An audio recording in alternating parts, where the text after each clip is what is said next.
Hey everybody, it's Dr. Alfredo here from Coastal Life Chiropractic in downtown Vancouver. And today I wanted to take a second to talk to everybody about the word sciatica, or what sciatica is. It's something that I hear about and see quite often, and I wanted to clarify some things around what sciatica is, and then also how to fix it, or potentially fix it. So the big misconception here is that sciatica is a diagnosis for something that's going on in your body. Oftentimes we experience maybe a little bit of low back pain that shoots down into the leg, or into the hip, or the front of the hip, the side of the hip, into the glutes, down the back of the leg, etc. And we kind of understood what the meaning, or we've been misguided into what the meaning of that is, and we've called it sciatica, which really is just a kind of blanket term about what is actually going on, or the root cause, core problem of what's actually going on to cause this collateral damage or these symptoms to occur. So you can equate sciatica or sciatic pain to like a cough. A cough is just a symptom of something else that's going on, whether it's respiratory in the lungs, the upper respiratory tract, etc. It doesn't really describe what is going on to cause that problem. So I think the best thing to do is to understand what your sciatic nerve actually is. Your sciatic nerve is just a big, thick nerve that's a bundle of different nerves coming out of your spine and connecting just behind your glutes to form a big, thick nerve that runs down the length of your leg to give innervation to the rest of your lower limb, below the knee, into the foot, etc. And so this big nerve we've just termed the sciatic nerve, but it branches off at a bunch of different areas and goes to a bunch of different places. And so when that nerve is affected, we kind of have this blanket sciatica term for it. But in reality, there's so many different things that can be causing that sciatic type pain or that nerve type pain. Some could be a lot more sinister, like a disc herniation or a disc injury.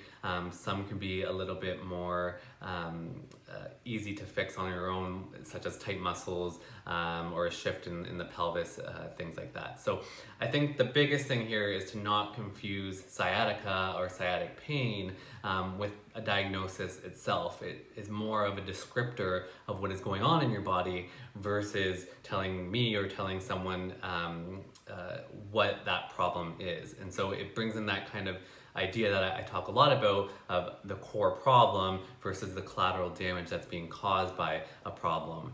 And so what I'd like to do is show you a couple stretches that may help if you do have sciatic pain.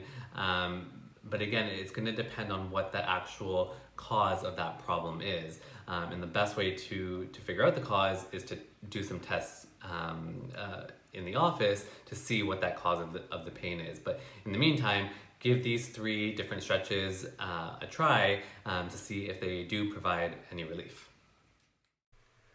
The first stretch is a supine knee to chest. So laying on your back, you're going to bring one knee at a time as close to your chest as possible. Point your toe up. You can rock back and forth a little bit, or from side to side, whatever feels good or feels relieving.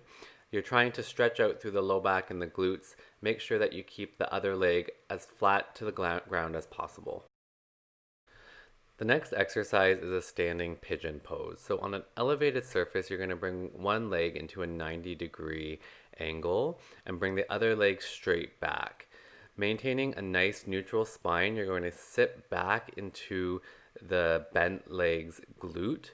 You can try bending forward a little bit as long as there's no arching through the back and you maintain that neutral spine. Hold this for 1 to 2. The final exercise is a prone low back extension. So starting with your hands close to your chest and beside your rib cage, you're going to push up and extend through the low back, keeping your shoulder blades back and down. If you'd like, you can look up and extend and turn your head, looking gently over each shoulder. Hold this for 1 to 2 minutes and then slowly.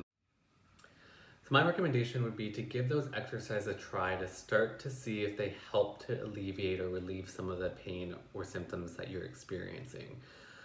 If the problem is recurring, meaning that it happens often, or if it's persistent, meaning it's been happening for a long period of time with no relief, or it's not getting better, that's where I come in to help. So we may not be addressing or getting to the root cause of that issue of why you're experiencing those symptoms in the first place. And so I do a 12-point spinal examination and neurological testing to see exactly what that problem or underlying problem is.